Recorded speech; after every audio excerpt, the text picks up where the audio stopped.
atau chapter yang keempat, iaitu lime quality. Di mana lime quality ini adalah relatif, sangkut paut dengan cara untuk kita menetraliskan asidik, kehadiran asidik pada permukaan tanah ataupun kehadiran akadi itu sendiri. Okey, kalau kita lihat pada kalau kita lihat lime quality di sini, ianya terdiri daripada beberapa kategori. Ada company atau syarikat menggunakan kaedah lime material atau lime fertilizer dalam berbentuk pellet ataupun dalam berbentuk liquid. Tak lupa juga dalam bentuk tepung ataupun fertilizer, di mana fungsinya sama, tuan-tuan, fungsinya sama, ialah untuk ditabur di atas permukaan surface pada tanah, terutamanya pada bahagian humus, pada bahagian tanah itu sendiri, di mana humus adalah dalam kategori horizon A, paling atas sekali dalam tekstur tanah, tekstur struktur tanah. Okey, di mana humus adalah sesuatu yang kompleks, bercampur dengan organik mikroorganisma yang lain. Itu sebab kalau di kawasan payak, tuan-tuan, humus ni kita boleh senang jumpa kerana ia di permukaan atas saja.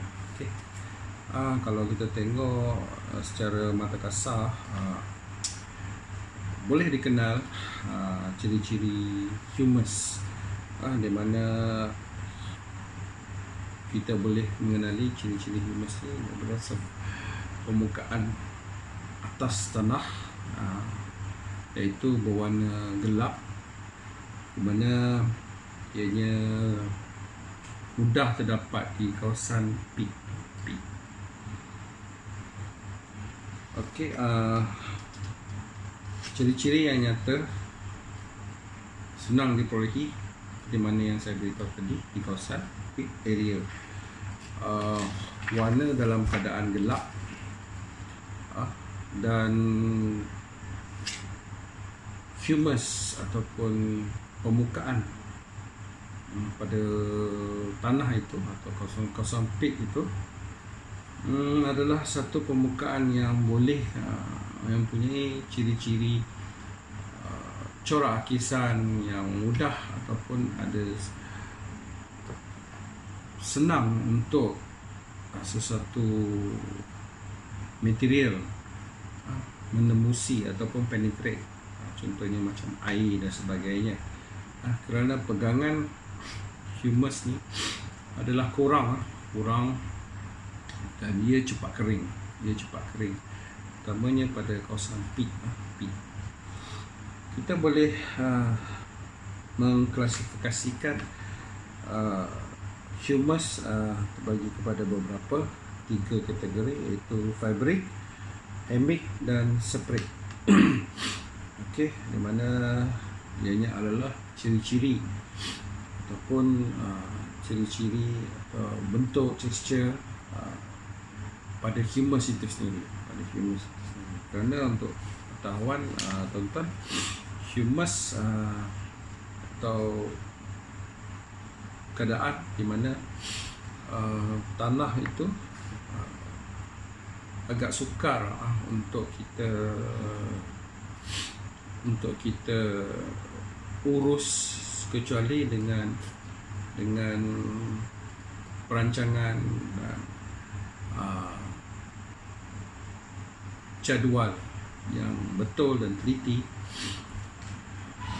dapat kita menguruskan struktur kawasan, terutamanya kawasan peak yang terdapat di Sarawak terutamanya.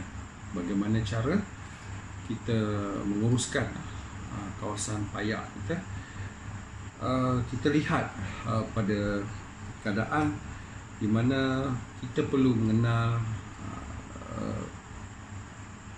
struktur tanah itu, terutamanya di Sarawak. Tuan-tuan, di Sarawak keadaan kawasan pit adalah sangat-sangat dalam dan boleh mencecah kedalaman satu pit itu hingga melebihi 10-20 meter.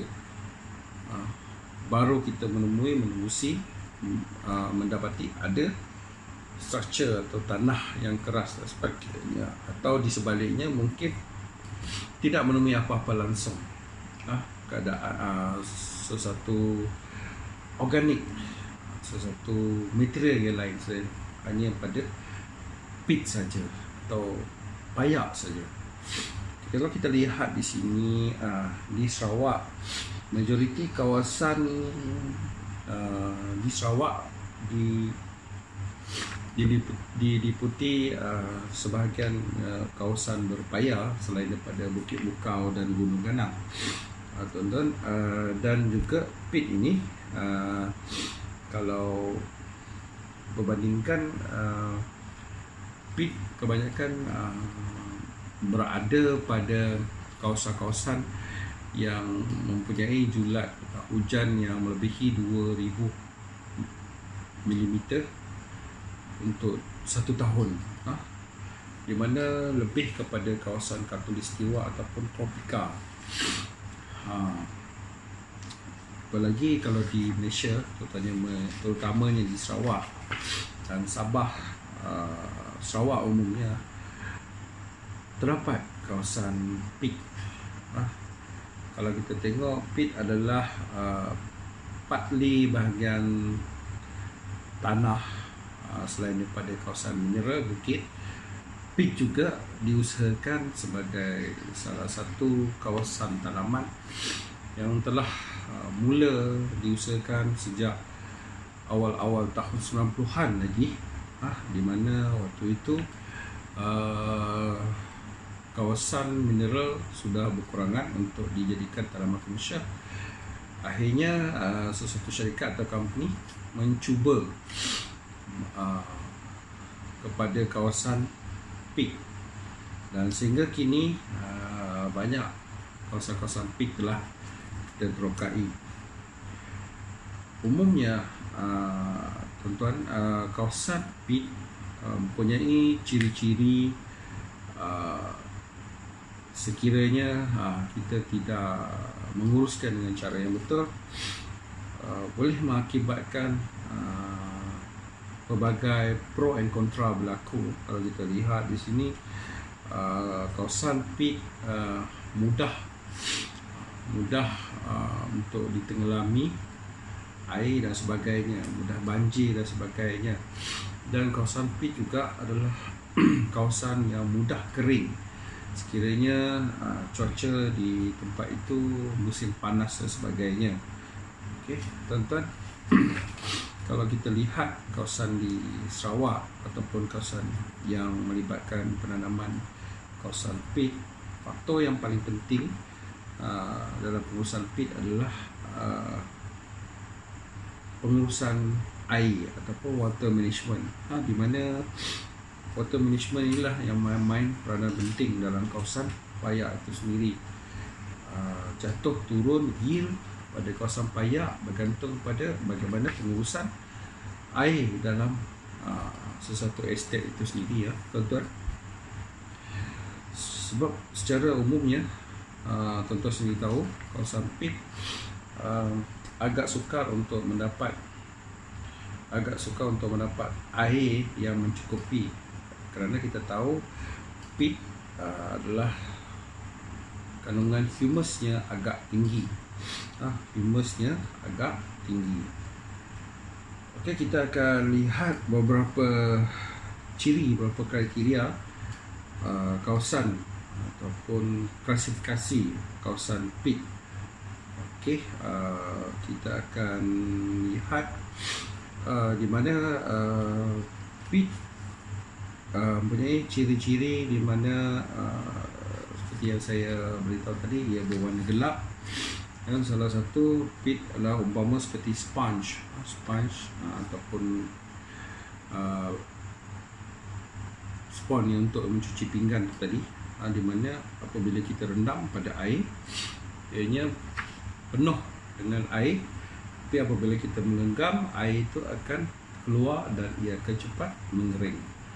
Begitulah struktur tanah kawasan pit ini ya, tuan-tuan.